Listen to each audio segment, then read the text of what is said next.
Hello everyone, मेरा नाम है आशीष। आज मैं इस वीडियो में अपना एक पीएमएस का पोर्टफोलियो रिबैलेंस करके दिखाने वाला हूँ। जिन लोगों को नहीं पता है उनको बता दूं कि मैं पीएमएस सर्विस भी ऑफर करता हूँ, और जिनको पीएमएस सीखना है वो मुझे डीएम कर सकते हैं। मैं अपने व्हाट्सएप का लिंक डिस्क्रिप्शन में डाल देता हूँ और कमेंट सेक्शन में। तो आज मैं इस पोर्टफोलियो को रिबैलेंस करके दिखाने वाला हूँ। ज्यादा रिबैलेंस करने की नीड नहीं है, काफी अच्छा चल ही रहा है already portfolio.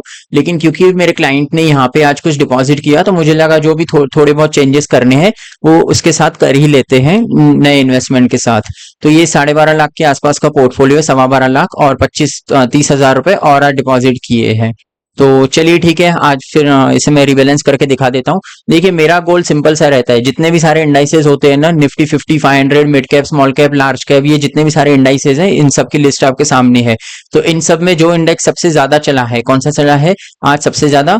Total market cap जो चला है 0.65%। उसके सामने पोर्टफोलियो चला है 1%, 1.1%। तो मेरा सिंपल सा गोल यही रहता है कि सारे इंडाइसेस को आउट परफॉर्म करना है जब मार्केट तेज हो। और जब मार्केट गिरता है तो जो इंडेक्स सबसे कम गिरता है, हमारा पोर्टफोलियो उतना या उससे कम गिरना चाहिए। मेरा सिंपल सा यही एक टारगेट रहता है। कोई फिक्स रिटर्न की मैं गारंटी नहीं दे सकता हूँ, मार्केट है, फ्लक्चुएशंस होती रहती है। लेकिन हमारा काम है सारे इंडाइसेस को आउट परफॉर्म करना। इसीलिए मेरे पीएमएस सर्विस जिसको चाहिए वो मुझे डीएम कर सकता है। तो चलिए ठीक है, पोर्टफोलियो काफी अच्छा बना हुआ है, मुझे ज्यादा रिबैलेंस करने की नीड नहीं है। सिर्फ एक सिंगल कंपनी है, इसको मैं पहले एग्जिट कर देता हूँ। देखिए, ये सारे मेरे पास क्लाइंट्स के एक मैंने मास्टर शीट बना रखी है, और ये पूरा ऑटोमेशन मोड पे चलता है। इसमें कोडिंग कर रखी है मैंने, ये गूगल शीट है। तो सारे यहाँ पे जितने भी मेरे 10 से 15 लाख के बीच के पोर्टफोलियोज हैं ना, उन सबके यहाँ पे एक ही शीट में सारे आते हैं। मेरे 4 अलग अलग कैटेगरीज के पोर्टफोलियोज होते हैं। 10 से 15 वाले एक अलग कैटेगरी में रहते हैं, 15 से 25 वाले अलग रहते हैं, 10 के नीचे वाले अलग रहते हैं, और जो 25 के ऊपर वाले हैं उनकी एक अलग शीट बनी हुई है। तो मेरे पास जो 10 से 15 लाख वाले क्लाइंट्स हैं उनकी ये शीट बनी हुई है, ऑटोमेशन मोड पे जो चलती रहती है। मैं मैन्युअली इसमें कुछ नहीं करता हूँ, ये मुझे अपने आप ही बताता है कि क्या सेल करना है और कितना सेल करना है, क्या बाय करना है और कितना बाय करना है। तो ये मुझे मैन्युअली डिसाइड करना है कि मुझे क्या बाय और सेल करना है। और क्वांटिटी ये शीट मुझे अपने आप बताती है, और किस सेक्टर में कितना एलोकेशन यहाँ पे मैंने दिया हुआ है वो भी यहाँ पे बताता है, और कौन से मार्केट कैप में कितना एलोकेशन है। जैसे यहाँ पे दिखा रहा है कि लार्ज कैप में 50% का एलोकेशन है, मिड कैप में 24% का एलोकेशन है, स्मॉल कैप में 16% का एलोकेशन है। इसके साथ साथ ये मुझे ये भी बताता है कि जो large cap, mid cap, small cap की मैंने क्यूमुलेटिव एलोकेशन दिया है, उसकी जो रिस्क असेसमेंट है वो कितनी है। तो यहाँ पे दिखा रहा है 7.11। ये मतलब मॉडरेट रिस्क है जो मैंने cumulative large cap, mid cap, small cap की जो मैंने एलोकेशन दी है। और जो सेक्टर एलोकेशन है, हर सेक्टर की अपनी एक अलग रिस्क होती है। जैसे मेटल सेक्टर बहुत रिस्की होता है, वहीं फार्मा सेक्टर बहुत सेफ होता है। तो ये इन सब का क्यूमुलेटिव एक डेटा तैयार करके यहाँ पे मुझे बता रहा है कि 7.52% पॉइंट्स है। ये 1 to 10 के बीच में रेटिंग देता है। तो ये बता रहा है कि सेक्टर भी मेरा मॉडरेट रिस्क पर ही है। और अगर मैं मेटल में एलोकेशन इंक्रीज कर दूंगा, जैसे यहाँ पे मेरे पास मेटल में 15% की एलोकेशन है, लेट से अगर मैं ऐसे 40% कर देता हूँ, तो ये सीधा बढ़ के 8-8.5% हो जाएगा। तो वो बताएगा कि मेटल सेक्टर में, मतलब मेरे पोर्टफोलियो में सेक्टर की रिस्क बहुत ज्यादा हो चुकी है। तो मैं हमेशा बैलेंस्ड पोर्टफोलियो ही प्रेफर करता हूँ। और चलिए ठीक है, सबसे पहले अब मैं यहाँ पे जो मुझे मैन्युअली सेल करना है, ये मैं स्क्रीनर डॉट इन से ही सारी चीजें फिल्टर करता हूँ। मेरा अपना खुद का एक स्क्रीनर बना हुआ है जो यहाँ पे मुझे क्यूमुलेटिव सारी डेटा बताता है, और ये पूरा लाइव फैच होता है। तो ठीक है, यहाँ पे मैं सबसे पहले इसको एग्जिट कर देता हूँ कंप्लीट। मुझे और कोई शेयर एग्जिट करना नहीं है, सारे अच्छे हैं, सिर्फ एक मुझे ये लगा सेल करने के लिए, और उसके बदले मैं किर्लोस्कर ऑयल इंजन बाय कर लेता हूँ। मुझे कितनी क्वांटिटी लेना है वो तो मुझे ये बताएगा। फिलहाल मैं इसको एक ही क्वांटिटी में बाय करता हूँ, और फिर जितनी ऊपर से क्वांटिटीज ऐड करनी है वो ये मुझे शीट अपने आप बता देगी। और मैंने अपोलो तो सेल कर दिया, तो वो यहाँ से हट जाएगा। अब मैं इसे करता हूँ रिफ्रेश। ठीक है, ये हो गया रिफ्रेश। मेरा आज मैंने एक ही क्लाइंट का डेटा लॉगिन किया है, अकाउंट लॉगिन किया है। तो यहाँ पे ये लोडिंग लेगा और थोड़ा टाइम लग रहा है। हाँ, हो गया। यहाँ पे दिखा रहा है एक्टिव क्लाइंट, 4 में से एक अभी एक्टिव है। ठीक है, अब ये मुझे बता रहा है कि मुझे कौन सा शेयर कितनी क्वांटिटी में सेल करना है या बाय करना है। जैसे मैंने अपोलो सेल कर दिया, अपोलो ट्यूब्स, तो वो यहाँ से हट गया बाय और सेल के लिस्ट से। और वो यहाँ पे मुझे दिखाएगा जो मैंने आज बाय किया है, मतलब किर्लोस्कर इंजन एक क्वांटिटी मैंने आज बाय किया है, और ये स्मॉल कैप है, और कैपिटल गुड्स के सेक्टर में आती है, इंजीनियरिंग्स में। ठीक है, तो अब ये मुझे बता रहा है कि मुझे किर्लोस्कर इंजन कितना बाय करना है। यहाँ पे दिखाएगा वो, रिफ्रेश इनका ही है। Kirloskar B7 mismatch. अच्छा एक सेकंड, मुझे यहाँ पे नीचे आएगा, वो मैंने ड्रॉप डाउन नहीं किया है इसे। किर्लोस्कर का अपडेट नहीं हुआ है, फिर से रिफ्रेश करना पड़ेगा। कंट्रोल F, किर्लोस्कर, हाँ किर्लोस्कर तो यहाँ पे तो आ गया है। और मेरे पास एक क्वांटिटी है जो मुझे कह रहा है कि 14 क्वांटिटी और बाय करनी है, और ये यहाँ पे पूरा मैसी डेटा है।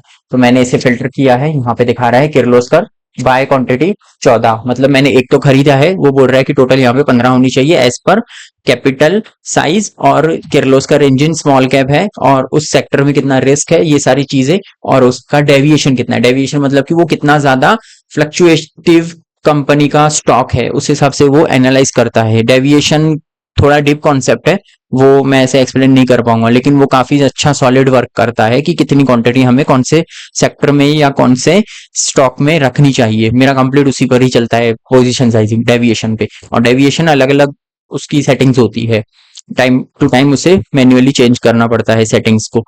जैसे यहाँ मैं आपको एक रफ एग्जांपल दिखा देता हूँ। ये देखिए 90 डेज का डेविएशन है। अब ये 90 क्यों है, इसके पीछे एक थ्योरी है, वो मैं ऐसे एक्सप्लेन नहीं कर पाऊंगा, वो कभी किसी और वीडियो में बता दूंगा। अगर आपको सीखना है तो आप मुझे पर्सनल डीएम भी कर सकते हैं।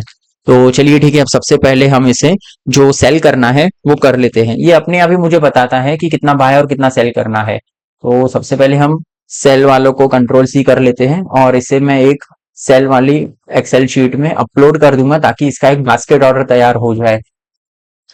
ठीक है, सबसे पहले ये पुराना डेटा हम क्लियर कर लेते हैं, यहाँ पे कंट्रोल V, और इसे सेव कर लेते हैं। ठीक है, यहाँ पे कंट्रोल D, ठीक है, ये हो गया ड्रॉप डाउन। अब इसे सेव कर लिया। अब मुझे सबसे पहले एक ही चीज करनी है, यहाँ पे जितना मुझे डेटा सॉरी क्वांटिटी सेल करनी है वो मैं करूंगा, ताकि वो पैसा लिक्विड हो जाए। यहाँ पे मैं इनका अकाउंट को फिर से लॉग इन करता हूँ, और यहाँ पे एक्सेल टू जीरो था, ये बास्केट ऑर्डर बना के दे देगा मुझे। ये वेबसाइट है, थर्ड पार्टी वेबसाइट। यहाँ पे मैं इनका डेटा ओपन करता हूँ, जो अभी एक्सेल शीट हमने बनाई, ओपन सेल, ओपन, ठीक है, यहाँ पे सिलेक्ट ऑल, और मैं इसे एग्जीक्यूट करूंगा तो नया टैब ओपन हो गया। ये बास्केट ऑर्डर ऑटोमेटिकली तैयार हो गई, मुझे मैन्युअली एक एक एक को सेल करने की या बाय करने की जरूरत नहीं है, ये कंप्लीट बास्केट ऑर्डर बना के दे दिया, फिनिश। ठीक है, अब यहाँ पे हम इसे करेंगे रिफ्रेश, तो ये जितना हमने डेटा हमें सेल का दिखा रहा था वो पूरा हट जाएगा, और हमारे पास लिक्विड कैश आ जाएगा, और ये बताएगा कि कौन सा स्टॉक कितनी क्वांटिटी में बाय करना है। ये रिफ्रेश हो गया, यहाँ पे दिखा रहा है नो सेल, क्योंकि हमने सारे सेल कर लिए, और हमारे पास अभी लगभग 2,60,000 का लिक्विड कैश है। यहाँ पे वो भी दिखाएगा लिक्विड कैश कितना है, 2,61,303, और ये मुझे बता रहा है 2,65,000। वो 2-3 हजार का मिसमैच कभी कभी आ ही जाता है, क्योंकि स्टॉक की प्राइस कभी थोड़ी ज्यादा होती है तो क्वांटिटी प्राइस उसका थोड़ा बढ़ जाता है। पर ठीक है, हम 2-3 कोई क्वांटिटी हम कम भी बाय करेंगे तो उससे फर्क नहीं पड़ता है। कंट्रोल C, ये 20 लाख के ऊपर वाले पोर्टफोलियो में से कभी प्रॉब्लम नहीं आती है, लेकिन बिलो 20 लाख में ये कभी कभी ये चीज मिसमैचिंग होती है कि 2,61,000 हमारे पास लिक्विड है, और ये बाय करने के लिए कह रहा है 2,65,000, तो ये 2-3 हजार की मिसमैचिंग 20 लाख के नीचे वाले पोर्टफोलियोज में आती रहती है। तो ठीक है, यहाँ पे हम इसे फिर से बाय वाली एक्सेल शीट को ओपन करेंगे, और इसे पुराने डेटा को हम करते हैं डिलीट, कंट्रोल V, और इसे कंट्रोल D कर लेते हैं, कंट्रोल D। ठीक है, ये हमारे पास बाय की भी एक्सेल शीट बन चुकी है। इसे करते हैं सेव, और हम सेम उसी तरीके से इसे यहाँ पे अपलोड करेंगे एक्सेल टू जीरोधा में। ये मैंने मोज़िला फायरफॉक्स में पूरा सेटिंग करके रखा है, जैसे मेरे पास मल्टीपल क्लाइंट्स है तो इन सबका अलग अलग सेपरेट टैब बना हुआ है यहाँ पे। तो मैं जैसे यहाँ पे क्लाइंट का नाम सिलेक्ट करूंगा तो उनका पर्सनल टैब ओपन हो जाएगा। अब जब मैं यहाँ पे काइट को क्लिक करूंगा तो देखिए, अब आप देख सकते हो ये मिस सोनम का प्रोफाइल है, और ये उन्हीं का ही टैब है। तो ये सबके अलग अलग पर्सनल यहाँ पे टैब्स बने हुए हैं। मैं एक साथ चाहे जितने टैब्स ओपन कर सकता हूँ, सबका अलग अलग, सिर्फ मुझे टैब को शिफ्ट करना पड़ेगा, चेंज करना पड़ेगा किसी के भी प्रोफाइल या पोर्टफोलियो को देखने के लिए। तो चलिए ठीक है, हम फिर से यहाँ पे एक्सेल टू जीरोधा में आ गए हैं, और इसे ब्राउज करते हैं, और अब इसे बाय वाले इसमें डालेंगे। ठीक है, अब जैसे मैंने आपको बताया 2-3 हजार का मिसमैच था ही, तो हम एक काम करते हैं, फिलहाल किसी एक कंपनी को बाद में बाय कर लेंगे। तो AB कैपिटल को हम यहाँ पे अनसिलेक्ट कर देते हैं, इसे हम बाद में मैन्युअली ऐड कर सकते हैं, या फिर हम इसे एक काम करते हैं, गोल्ड को ही अनसिलेक्ट कर लेते हैं, क्योंकि गोल्ड थर्ड साइड इन्वेस्टमेंट है, शेयर्स की इन्वेस्टमेंट नहीं है। तो इसे हम पहले बाद में जितना अपने पास लिक्विड कैश रहेगा हम उसमें से ये गोल्ड परचेस कर लेंगे। तो एग्जीक्यूट, और यहाँ पे एक टैब ओपन हो गया, बास्केट ऑर्डर बन गई, इसे करते हैं प्लेस। अब हमें सिर्फ बचे हुए कैपिटल से गोल्ड 20 बाय करनी है। ये देखिए ये हो गए सारे बाय, इसे करते हैं फिनिश। हम फिर से जाएंगे मास्टर शीट में, इसे रिफ्रेश करेंगे। अब यहाँ पे सिर्फ दिखाएगा कि हमें गोल्ड को ऐड करना है। अब जितना कैपिटल है हम पूरा गोल्ड को ऐड कर लेंगे उसमें से। तो ठीक है, रिफ्रेश हो रहा है। अच्छा, यहाँ पे ओके करेक्ट, यहाँ पे हमें फिर से ड्रॉप डाउन करना होगा क्योंकि एक्सेल शीट में हमने काफी ज्यादा बाय सेलिंग किया है, तो ये यहाँ पे स्टक हो गया। हम इसे करते हैं सबसे पहले ड्रॉप डाउन, कंट्रोल डी, और बाकी सारा डेटा तो आ गया। इसके बाद कितना एलोकेशन है, स्टैंडर्ड डेविएशन है, तो इसे भी हम करते हैं यहाँ से यहाँ तक कंट्रोल डी। और यहाँ पे इनकी पर्सनल शीट में तो अपडेट हो गया। ये जो मैंने आज बाय किया है ना, ये सारा डेटा यहाँ पे है, ठीक है। तो वो वहां पे अपडेट नहीं हुआ है क्योंकि यहाँ पे डेटा आधा अधूरा था। अब जब मैंने इसे ड्रॉप डाउन करके कंप्लीट कर लिया है तो वो वहां पे भी आ जाएगा, ठीक है। यहाँ पे तो सारा डेटा आ चुका है। फिर से जाते हैं हम, देखिए फिर से यहाँ पे अब नो सेल दिखा रहा है। वो एक्चुअली वो ड्रॉप डाउन करना पड़ता है ताकि वो डेटा यहाँ पे कंप्लीट करेक्टली फैच हो जाए। अब यहाँ पे दिखा रहा है गोल्ड भी 217 क्वांटिटी। अब देखते हैं हमारे पास कितना कैपिटल है, हम बचे हुए कैपिटल से गोल्ड ले लेंगे। गोल्ड बीज ULDBES GOLDBES, ठीक है। अब जितना भी कैपिटल है बाय कर लेंगे। ये कितना दिखा रहा था क्वांटिटी बाय करने के लिए, 217 तो नहीं आएगा। यहाँ पे हमारे पास 26,000 और टोटल हमारे पास कैपिटल अवेलेबल है 22,000, तो हम इसे 180 क्वांटिटी को ही बाय कर लेते हैं। 180 क्वांटिटी को मार्केट रेट पर ही बाय करते हैं। और 200, हाँ ठीक है, इसको कर लेते हैं बाय, ठीक है। अब हमारा कैपिटल हो गया है पूरा पूरा नील, सिर्फ 36 रुपए बचे। ट्रांजेक्शन कॉस्ट उससे ज्यादा लग जाएगी। ये देखिए सारा यहाँ पे बाय सेल हो चुका है, जितना मुझे सेल करना था, जितना बाय करना था वो सब हो गया है। फिर से एक बार रिफ्रेश करके दिखा देता हूँ। अब कुछ चेंज करने की जरूरत नहीं है। एक स्टॉक हमें सेल करना था वो कर लिया, एक स्टॉक बाय करना था कर लिया। पोजीशन साइजिंग रिस्क के हिसाब से उसने अपने आप ही बता दिया। और अब हम यहाँ पे इनके शीट में जाकर के देखते हैं कि हमें कौन से सेक्टर में कितना एलोकेशन है और रिस्क असेसमेंट क्या है। ये देखिए 5.98 हो गया इसका मॉडरेट रिस्क असेसमेंट। आपको याद होगा मैंने आपको बताया था 7.5-7.5% का पॉइंट्स का रिस्क असेसमेंट था, जो कि तब भी मॉडरेट था, लेकिन हमने उसे फिर से कम कर लिया 5.98 और 6.47। और हमारे पास यहाँ पे कौन से सेक्टर में कितना एलोकेशन है वो भी यहाँ पे आ चुका है। तो चलिए ठीक है, आज के लिए इतना ही। बहुत इजी है, मैंने सारी चीजें कोडिंग के थ्रू कर रखी है, तो सब ऑटोमेशन मोड पे चलता रहता है। मुझे सिर्फ कंफर्मेशन करनी होती है, 10 मिनट लगता है एक पोर्टफोलियो को रीबैलेंस करने के लिए, और मैं मल्टीपल्स अकाउंट को रीबैलेंस कर लेता हूँ एक ही कुछ ही क्लिक्स में। तो ये सारा कोडिंग का ही खेल है। अगर आपको पीएमएस सीखना है या आपको पीएमएस सर्विस चाहिए तो आप मुझे डीएम कर सकते हैं। मैं अपने व्हाट्सएप का नंबर डिस्क्रिप्शन और कमेंट सेक्शन में डाल देता हूँ।